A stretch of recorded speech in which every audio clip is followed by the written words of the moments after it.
Manny the mammoth was headed the wrong way. The other Ice Age animals were migrating south, but Manny avoided the crowd.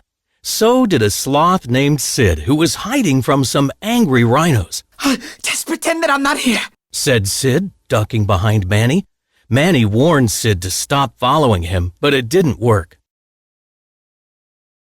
Soon the rhinos caught up with them, ready to flatten Sid for ruining their salad earlier. They didn't want to eat him, but they did want him dead. Don't let them impale me, please, begged Sid. I want to live! Manny found himself defending the sloth.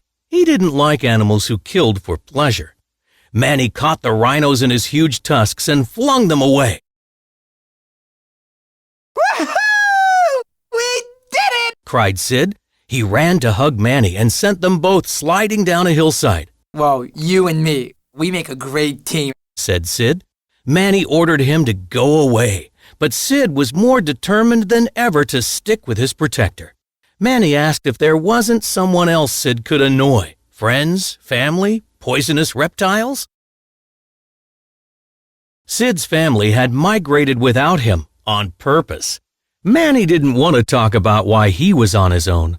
That night, Manny made himself a hut out of logs. The sloth was less industrious. He only gathered one stick. With my little stick in my highly evolved brain, I shall create fire, Sid boasted, but he ended up sleeping in the rain. At dawn, on a ridge not far away, a human village was under attack. Soto, the leader of the saber-toothed tigers, wanted revenge on the hunters for wiping out half his pack. He told his lieutenant Diego to bring him the human's baby alive. If he failed, Soto would kill Diego instead. The rest of the pack attacked the men while Diego chased the baby's mother. He cornered her at the edge of a dangerous waterfall. But rather than surrender her baby, the woman held him close and jumped. Downstream, Manny and Sid were shocked to see a woman float to the shore in front of them. She had just enough strength left to push something onto a rock. Manny reached out and pulled the bundle closer. It was a baby. When Manny and Sid looked up, the woman was gone. Manny started to leave. But you just saved him, cried Sid. You can't leave him here. Manny said that he was still trying to get rid of the last thing he saved.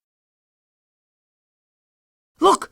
There's smoke, said Sid. That's his herd right up the hill. We should return him. Manny insisted that he and Sid were not a we and that he would not go. Fine, be a jerk, said Sid. I'll take care of him. He cuddled the baby and headed toward the smoke. We don't need that weeny mammoth, do we? He cooed. Manny scoffed. Sid couldn't even take care of himself, he said. Manny followed the sloth at a distance. As Sid climbed awkwardly up the face of the cliff, the baby's wrappings came loose. He started to slip. Manny complained that Sid was an embarrassment to nature, but he stood ready to catch the falling boy. Just before the baby reached Manny's outstretched trunk, he was intercepted by a leaping saber-toothed tiger. Diego only had the baby for an instant, though, before Manny decked him and took the child back. Diego could not challenge such a huge mammoth. Look, I'm sorry to interrupt your snack, but we gotta go, said Sid. Manny told Sid he would help bring the baby to its herd if Sid promised to leave him alone after that. Diego claimed he was only trying to take the child back to the humans himself. Manny didn't believe the tiger, but he did value his tracking skills, so Manny told Diego to lead the way. Diego headed toward the human settlement on the other side of the mountains. But the crying baby quickly got on his nerves, and Manny's too. Manny noticed that the baby was wearing a diaper, which might be filled with poop. Humans are disgusting, said Sid. Sid, the designated poop checker, found a clean diaper, but the baby still cried. Diego tried playing peekaboo, but that scared the baby. Finally, they decided he must be hungry. They found a melon. And after a scuffle over it with some dodo birds, the boy munched happily. That night, Diego crept toward the baby, but he was interrupted by a rustling in the brush nearby. It was 2 tigers from his pack checking on him. Soto was impatient, they warned. Diego said to tell Soto he was bringing back the baby, plus a mammoth. The tigers wanted to attack Manny right then, but Diego insisted they would need the whole pack to bring him down. Diego picked up the trail of the humans who were nearby, but he pointed his companions the other way, through a tunnel in the mountain. Inside the mountain, there were icy caves that dropped off into ice slides. The baby slipped down one, and the others had a wild ride in pursuit. Diego and Manny raced, and Diego loved it. Farther down inside the mountain, there were caves covered in paintings. One picture showed a mammoth who looked like Manny, happy with his mate and baby. In the next, hunters held off the big mammoth and killed his family. Manny stared at the paintings, and the others realized that this was his story. Manny touched the painting of the baby mammoth with his trunk, then picked up the human baby and hugged him. Outside once more, the animals were nearing their destination. Half Peak lay ahead, and beyond it was Glacier Pass. Did you hear that, little fella? Sid asked the baby. You're almost home. Then Sid noticed something odd. My feet are sweating, he said. The others ignored him. Seriously, my feet are really hot, he cried.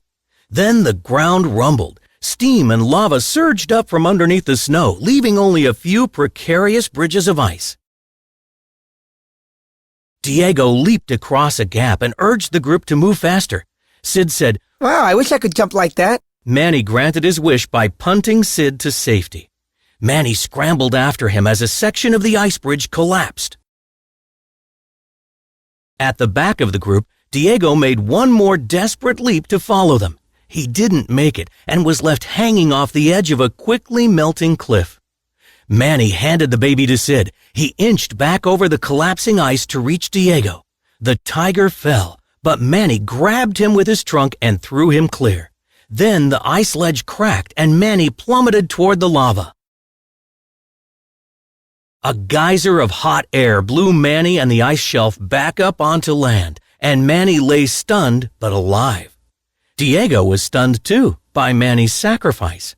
He asked why the mammoth had risked his life to save him. Manny said, "That's what you do in a herd. You look out for each other." I don't know about you guys, but we are the weirdest herd I've ever seen, said Sid.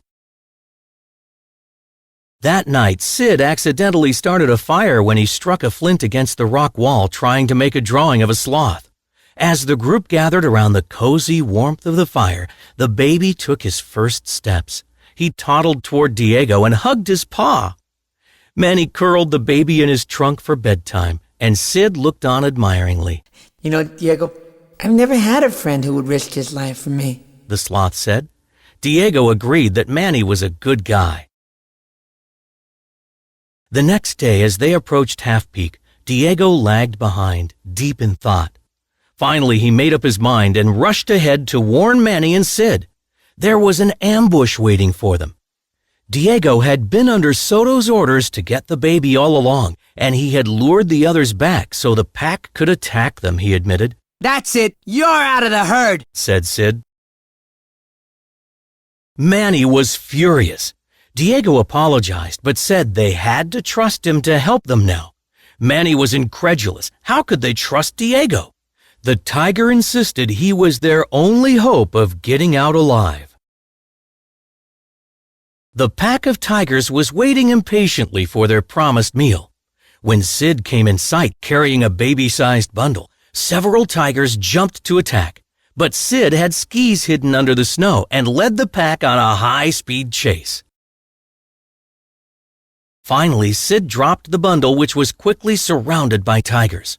Soto turned it over and found nothing but snow inside. The real baby was hidden elsewhere. Infuriated, Soto and the tigers raced after Sid, but around the corner, they found Manny waiting. Manny hurled a huge log and took out 3 tigers. He and Diego were ready to make a quick getaway, but Soto found them first. Diego told Soto to leave Manny alone. With his recovered henchman at his side, Soto decided to fight them both. Diego tried to protect Manny, but Soto was too strong for him. Soon, Diego lay still on the snow. Sid and the baby appeared and distracted Soto for a moment. Manny threw Soto into a rock wall. He landed with a thud, and the dagger-like icicles above him fell to finish him off.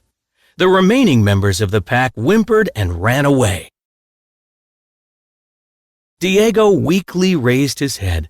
They had been quite a team, he said. Manny thanked Diego for defending him. Diego said that's what you do in a herd. Then Diego insisted they leave him there. If they didn't get the baby to the humans right away, they would lose their chance. The friends sadly walked away. At the mountain pass, the baby's father turned back for a moment, remembering his lost son. Then Manny appeared and solemnly returned the child. The father was overjoyed. After a goodbye hug for Manny and Sid, the baby smiled in his father's arms as the humans walked on.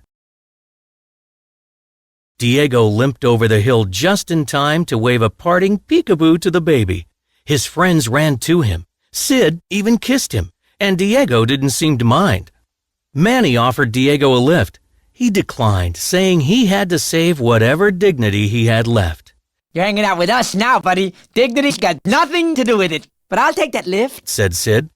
Manny told him to climb aboard, and the herd headed south for the best migration ever.